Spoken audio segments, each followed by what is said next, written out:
শিক্ষার্থীবৃন্দ সবাইকে স্বাগতম জানাচ্ছি টাইপস্ক্রিপ্ট সিরিজের 10ম লেকচার ভিডিও টিউটোরিয়ালে। আশা করি আগের লেকচার ভিডিও টিউটোরিয়ালগুলো আপনারা দেখে নিয়েছেন। যারা দেখেননি অবশ্যই সেই ভিডিওগুলো দেখার পরে এই ভিডিও টিউটোরিয়ালে চলে আসবেন। এই ভিডিও টিউটোরিয়ালে আমি আলোচনা করব অবজেক্ট টাইপ সম্পর্কে। ইতিমধ্যে আপনাদের ইউজার ডিফাইন ডাটা টাইপ থেকে অনেকগুলো টাইপ সম্পর্কে ধারণা দিয়েছি। এনি টাইপ, দেন এখানে দেখতে পাচ্ছেন enumeration type, enum type, tuple type, and then array type, অবশ্যই ইউনিয়ন টাইপ সম্পর্কেই প্রথমে দিয়ে আলোচনা শুরু করেছিলাম।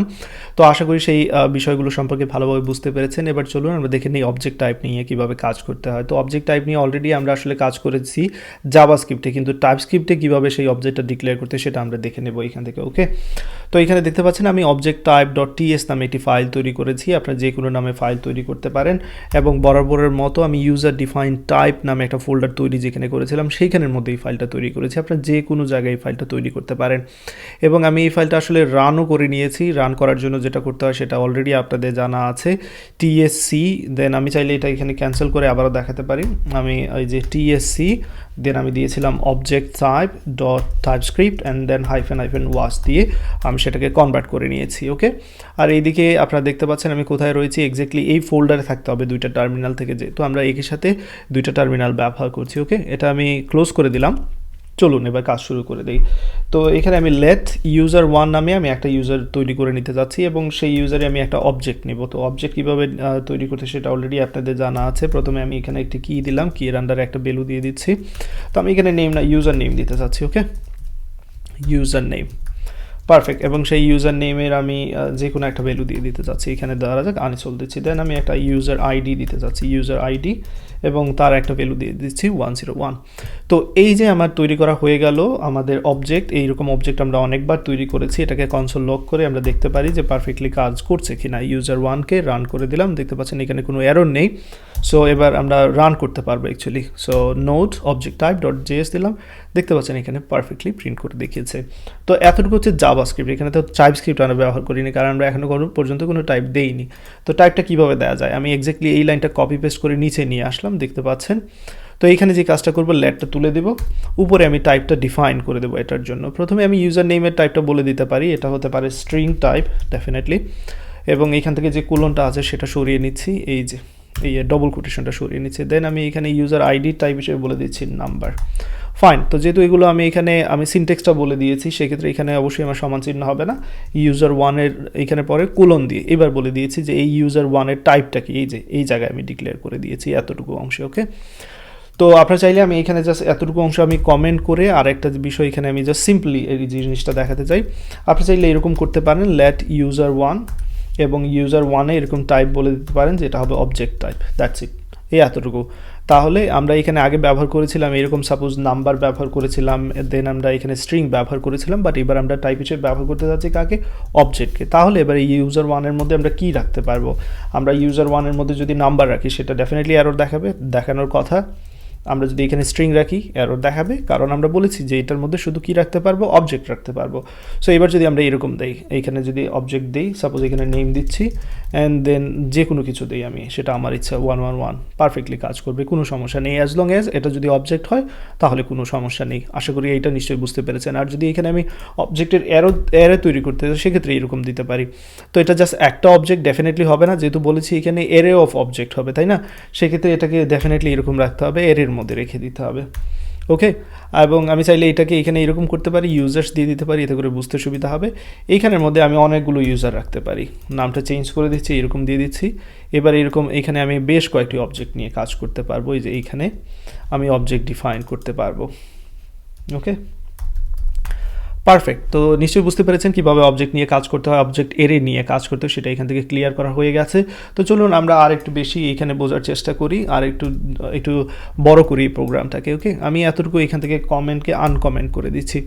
তো ইউজার ওয়ানে এখানে কী করেছি, ইউজার্স নামে একটি অবজেক্ট এরে নিয়েছি, এখানে দেখতে পাচ্ছেন।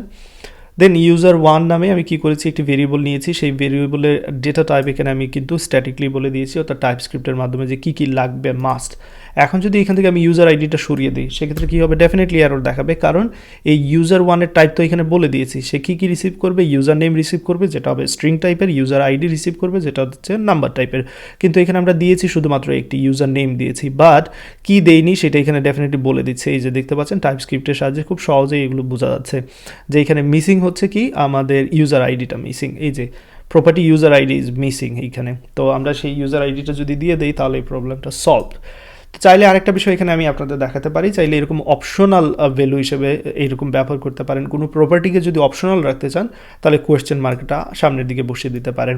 তো এবার যদি আমি এখান থেকে একটা সরিয়ে নেই সেক্ষেত্রে এখানে কোনো এরর দেখাবে না, কারণ ইউজার আইডিটা বলে দিয়েছি এটা হচ্ছে অপশনাল, দিলে হবে না দিলে হবে, কোনো সমস্যা নেই, ফাইন। তো যাই হোক অপশনালটা এখান থেকে সরিয়ে নিচ্ছি, আপনাদের বোঝানোর দরকার ছিল সেটা এখান থেকে বুঝিয়ে নিলাম। এখান থেকে এটা সরিয়ে দিচ্ছি কনসোল লগ। তো আমার উদ্দেশ্য হচ্ছে এই ইউজার্স যে অবজেক্ট এরে রয়েছে সেইখানের মধ্যে আমি কি করব, পুশ করব এক একটা ইউজারকে। তো সেই জন্য আমি শুরুতে এখানে যে কাজটা করি, ইউজার্স যে এরেটা রয়েছে সেটাকে এখানে এমটি হিসেবে রেখে দিচ্ছি, ইউজার্স এরেটাকে এমটি হিসেবে রেখে দিলাম। এবার সেই ইউজার্স এরের মধ্যে আমি পুশ করতে চাই, প্রথমেই পুশ করতে চাই ইউজার ওয়ানকে। ওকে, ইউজার ওয়ানকে পুশ করে দিলাম। এবার আমি চাইলে এখানে কনসোল লগের মাধ্যমে আমি দেখতে পারি ইউজার ওয়ানের মধ্যে, ইউজার্সের মধ্যে কী রয়েছে। আমাদের যে ইউজার্স এরে সেখানে আমরা পুশ করেছি ইউজার ওয়ানকে, তাহলে কী আউটপুট দেখায় সেটা আমরা এখানে চেক করে নিতে পারি। তো দেখতে পাচ্ছেন এখানে আনডিফাইন্ড দেখাচ্ছে, এখানে আনডিফাইন্ড কেন দেখাচ্ছে আমরা সেটা চেক করে নিতে পারি। আমরা ইউজার ওয়ান নামে যেটা তৈরি করেছিলাম সেই ইউজার ওয়ানের কোনো ভ্যালুই দেইনি, তো চলুন আমরা তার একটা ভ্যালু দিয়ে দিই। ইউজার ওয়ানের জন্য ভ্যালু হিসেবে প্রথমেই অবশ্যই ইউজার নেম যে আমার কিটা বা প্রপার্টিটা রয়েছে তার একটা ভ্যালু দিতে হবে। সো ইউজার নেমের ভ্যালু হিসেবে আমরা কী দিতে পারবো, এখানে যদি আমি নাম্বার দিই এখানে এরর দেখাবে, কারণ ইউজার নেম আমি বলে দিয়েছি কী হতে হবে, স্ট্রিং টাইপের হতে হবে। তো এখানে আমি স্ট্রিং টাইপের দিয়ে দিলাম। দেন আমার ইউজার আইডি লাগবে, সো ইউজার আইডি নিচ্ছি এবং ইউজার আইডি হিসেবে আমি এখানে নাম্বার ব্যবহার করতে পারবো। সো এখানে আমি কি ব্যবহার করেছি, নাম্বার ব্যবহার করেছি। এবং এখানে একটা বিষয় অবশ্যই খেয়াল রাখতে হবে, সেটা হচ্ছে এই যে আমি এখানে সেমিকোলন কেন দেবো, এখানে আমরা কি ইউজ করবো, এখানে কমা ইউজ করবো, ফাইন।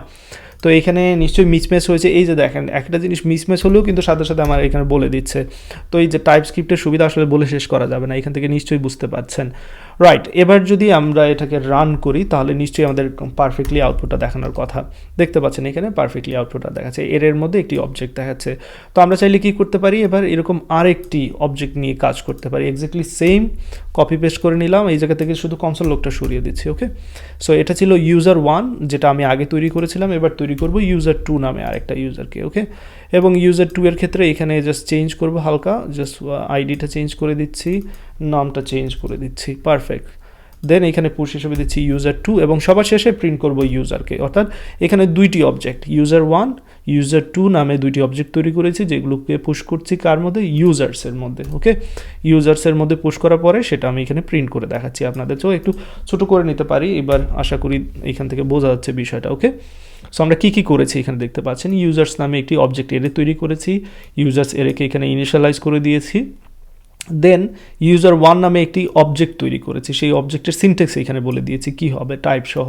দেন সেইগুলোর মধ্যে ভ্যালু অ্যাসাইন করেছি, এক্স্যাক্টলি সেম কাজ এখানেও করেছি, এতটুকু। ফাইনালি আমরা কি করেছি, ইউজার ওয়ানকে এখানে পুশ করেছি, ইউজার টুকে এখানে পুশ করেছি এবং ইউজার্সকে প্রিন্ট করার চেষ্টা করছি। তো রান করে আমরা দেখি কী আউটপুট আসে। এখানে একটু উপরের দিকে নিয়ে যাচ্ছি, দেখতে পাচ্ছেন ইউজার নেম আনিস এবং ইউজার আইডি দেখাচ্ছে, বাট ইউজার টু কেন পুশ হয়নি সেটা আমরা এবার চেক করে নিতে পারি। ইউজার টু যদি, আচ্ছা আমরা এটা সেভ করিনি, ওকে ফাইন, সেটা ছিল রিজন, সেভ করিনি, সো কম্পাইলও হয়নি এবং রিসেন্ট আউটপুটটাও দেখায়নি। তো সেভ করার পর এবার যদি রান করি দেখতে পাচ্ছেন এটা পারফেক্টলি দেখাচ্ছে। তো আশা করি এতটুকু নিশ্চয়ই বুঝতে পেরেছেন কিভাবে কাজ করতে হয়।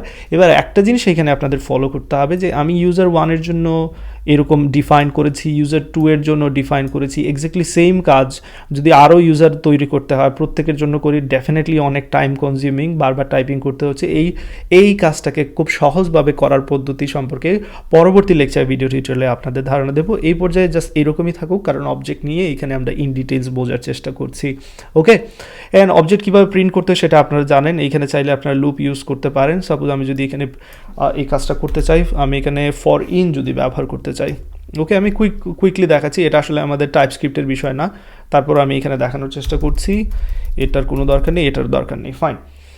এখানে যেটা করব যে কি ইন আমার এর নামটা দিব, সেই এর নামটা হচ্ছে ইউজার্স। তো ইউজার্স থেকে এক একটা কি এখানে প্রিন্ট করবে, সেটা কি আমরা দেখে নিতে পারি, সেই কিটা কি, ডেফিনেটলি ইন্ডেক্স নাম্বার হবে। তো তো আমি এখানে আবার রান করে দেখাচ্ছি যে 0 1 দেখাচ্ছে, অর্থাৎ ইন্ডেক্স নাম্বারগুলো দেখাচ্ছে। তো এর যে ইন্ডেক্স নাম্বার, অর্থাৎ এখানে দুইটি ইন্ডেক্স, 0 ইন্ডেক্সে একটি রয়েছে একটি অবজেক্ট, 1 ইন্ডেক্সে একটি অবজেক্ট রয়েছে। তো আমি সেক্ষেত্রে এরকম করতে পারি যে ইউজার্স এরে থেকে যে ইন্ডেক্স নাম্বার, অর্থাৎ 0 ইন্ডেক্স হলে 0 ইন্ডেক্সের সেই ইউজার্স এরে থেকে ভ্যালুটা দেখাবে, অর্থাৎ পুরো অবজেক্টটা দেখাবে, সেটাই করবে এইখানে। সেভ করে এবার যদি এটাকে আবারও রান করি আপনাদের দেখাচ্ছি, এই যে দেখতে পাচ্ছেন এইখানে আমি বড় করে দেখাচ্ছি, এই যে দেখতে পাচ্ছেন যে প্রথম 0 ইন্ডেক্সের ভ্যালু এটা, 1 ইন্ডেক্সের ভ্যালু এটা। এবার চাইলে শুধু যদি ইউজার নেম প্রিন্ট করতে চাই আমি, সেক্ষেত্রে এরকম করতে পারি এই কি এর পরে, অর্থাৎ এখানে তো 0 ইন্ডেক্স 1 ইন্ডেক্স আসবেই, তারপরে আমি যেটা করব এই যে ইউজার নেম এরকম দিতে পারি। সো সে কী করবে, ইউজার্স 0 ইন্ডেক্সের ইউজার নেমটাকে প্রিন্ট করবে, দেন ইউজার্স 1 ইন্ডেক্সের ইউজার নেমটাকে প্রিন্ট করবে, এরকম। এটাকে রান করে দেখাচ্ছি, দেখতে পাচ্ছেন পারফেক্টলি কাজ করেছে। তো এই ভিডিও টিউটোরিয়াল এতটুকু থাকবে, অনেক বেশি কিছু এখানে আলোচনা করে নিয়েছি। পরবর্তী ভিডিও টিউটোরিয়ালে যেমনটা বলেছি এখানে, যে এই যে প্রত্যেকবার আমাদের এইখানে ডিফাইন করতে হচ্ছে আলাদা আলাদা করে টাইপগুলোকে, তো এই টাইপগুলোকে কীভাবে আলাদা আলাদা ডিফাইন না করে একটা জায়গায় ডিফাইন করে বারবার ইউজ করা যায়, সেই বিষয়টা সম্পর্কে আলোচনা করব। তো ততক্ষণ পর্যন্ত সবাই ভালো থাকুন, সুস্থ থাকুন, আল্লাহ হাফেজ।